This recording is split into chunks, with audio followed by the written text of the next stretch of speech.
dia a tothom, com esteu? Bé? Teniu energia per afrontar aquesta nova setmana de classe? Sí? Així m'agrada, molt bé.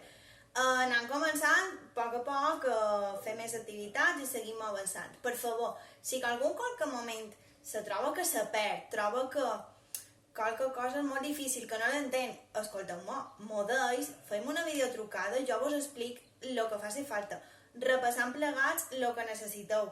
Si vos he de preparar material extra per consolidar, inclús per aprofundir, si així ho voleu, no tinc cap problema. Per favor, penseu que estan per ajudar-nos, d'acord? Jo intent que d'aquesta manera, o trob que d'aquesta manera la pintura és un poc més fàcil, anar avançant a poc i en coses que, per sort, el més complicat ja ho hem anat veient a classe de manera presencial, però, evidentment, qualsevol dubte, en qualsevol moment que necessiteu posar en el pausa i dir jo aquí m'he perdut, m'ho heu de fer saber, d'acord? És a dir, jo estic per ajudar, no només per enviar la feina. Qualsevol persona que necessiti ajuda, l'ajudaré tant jo com els altres mestres, d'acord? Sí? Bueno, aquest vídeo d'avui, avui és dilluns i és dia 18 de maig, ja? No, perdó, dia 11 de maig. Ja me volia menjar una setmana més per si de cas. No, avui és dilluns 11 de maig. I anem a xerrar sobre un nou gènere literari, sobre aquests que... No un gènere literari, en realitat, sinó les expressions escrites que hem anat fent fins ara, que anem a recordar-les, hem fet a classe. La notícia, hem fet la carta, hem fet el diari personal, també hem fet el conte, i el darrer que ens queda per veure enguany a quart és el còmic, d'acord? Tothom ha vist que el que pica un còmic, no és vera? O historieta, hi ha gent que li diu en castellà, també li diu TVO, però bueno, anem a centrar-nos en el còmic. O historieta, depenent de cadascú com ho conegui. Jo per dir ara xerré de còmic, d'acord? Què poden dir d'un còmic?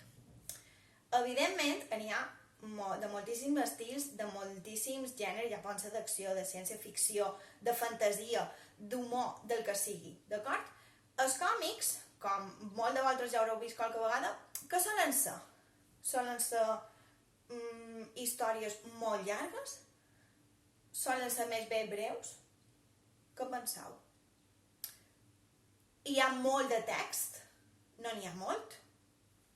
Com se distribueix aquest text? Veig que ja hi ha moltíssima gent que està enseparant la boca de ja ho sé, i jo, súper, anem a repassar lo principal, que també ho teniu a la teoria que haureu de copiar en el quadern, així que anem a fer un repàs de lo principal, d'acord?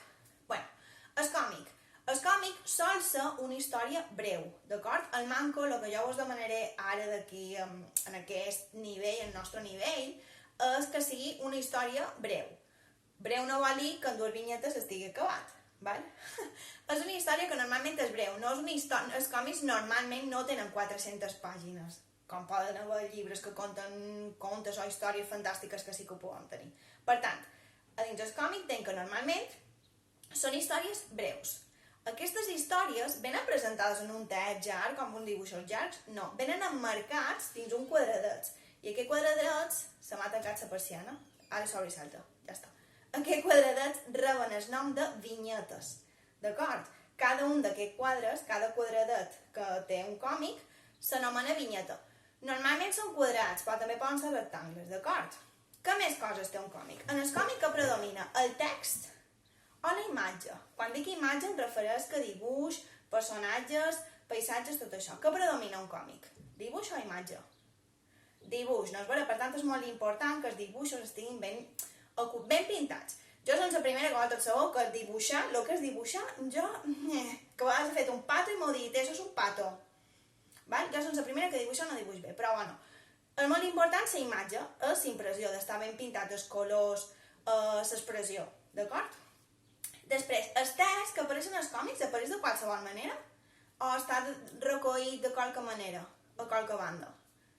Exacte, ho tenen els personatges quan xerren els còmics normalment, això s'engloba dins unes coses que en castellà no coneixen com a bocata o bocadillo, que en català es diu bafarada o globus, que són aquests, mireu, si jo ho faig així, que són aquests deixons així, que surt i ja dic, ai, de vaig a la compra, per exemple, d'acord?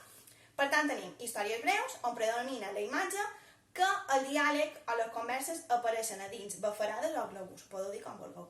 I què més han dit?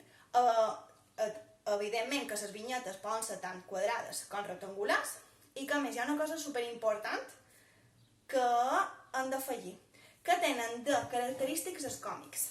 En els còmics ja que apareixen moltes vegades paraules com pum, blum, patachín, jo què sé, paraules així, i d'això s'anomen onomatopeies, d'acord?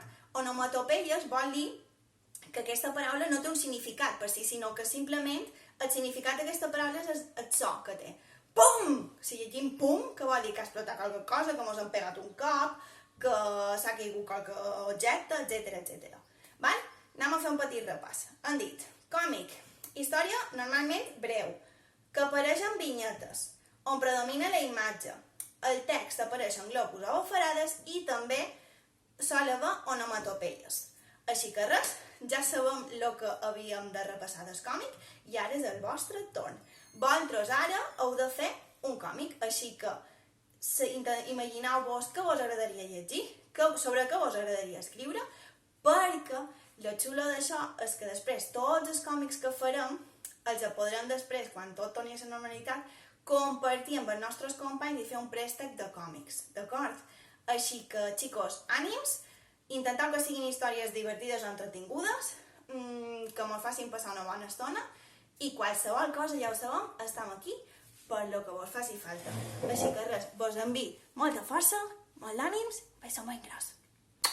Adeu!